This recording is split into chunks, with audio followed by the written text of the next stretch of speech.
लोगों के बीजेपी की छवि को, बीजेपी की विचारधारा को भर दो, यही कोशिश बीजेपी की। शोभना, जैसे हम लोग बात कर रहे हैं, आपको एक बड़ी खबर बता दें। ये पहली और एक्सक्लूसिव खबर एबीपी न्यूज पर आ रही है कि पायल सरकार, बंगाली एक्ट्रेस, वो कुछ ही देर में बीजेपी में शिरकत करेंगी, बीजेपी ज्वाइन करेंगी। ये बड़ी खबर इसलिए है क्योंकि एक के बाद एक जो लगातार ज्वाइनिंग्स का दौर चल रहा है वो अब एक स्तर ऊपर चला गया है। कल ही मुख्यमंत्री ममता बनर्जी के साथ कई टॉलीवुड के अदाकारा और किरदार दिखे थे।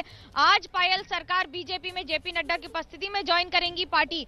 तो ये जो लड़ाई चल रही है टॉलीवुड को दो भाग में बांट देने की, एक और टीएमसी, दूसरी ओर बीजेपी, ये लड़ाई एक स्तर ऊपर चली गई है। नेताओं की कवायद तो है ही, नेताओं की लड़ाई तो है ही, लेकिन ये चेहरे जरूरी होंगे। ये चुनाव के मैदान में सिर्फ कैंपेन नहीं करेंगे, हो सकता है चुनाव के मैदान में। बिल्कुल, मैं एक बार ये तस्वीरें बताना चाहती हूँ। पायल सरकार, आप देख सकते हैं, राष्ट्रीय अध्यक्ष जेपी नड्डा की मौजूदगी में बीजेपी में शामिल हुई। ये तस्वीर दिलीप घोष, उनको बीजेपी की सदस्यता दिलाते हुए इस समय मंच पर मौजूद है पायल सरकार। जानी मानी अभिनेत्री, जैसा कि मनोज्ञा ने हमें ये बड़ी खबर दी और एबीपी न्यूज पर हम सबसे एक्सक्लूसिव खबर इस समय की आपको दे रहे हैं। अभिनेत्री पायल सरकार बीजेपी में शामिल हुई राष्ट्रीय अध्यक्ष जेपी नड्डा की मौजूदगी में। मनोज्ञा, अपनी बात पूरी कीजिए। लक्ष्य सोनार बांग्ला।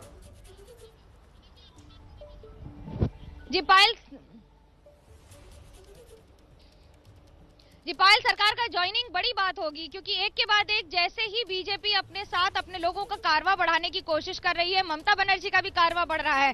ड्रोन शॉट्स निकाले जा रहे हैं सारी रैलियों के कि किसकी रैली में कितनी भीड़ हुई है। आज परिवर्तन यात्रा पर रोक लगा दी गई है कानून व्यवस्था की दुहाई देकर, तो वहीं दूसरी ओर हाईकोर्ट चली जाएगी बीजेपी।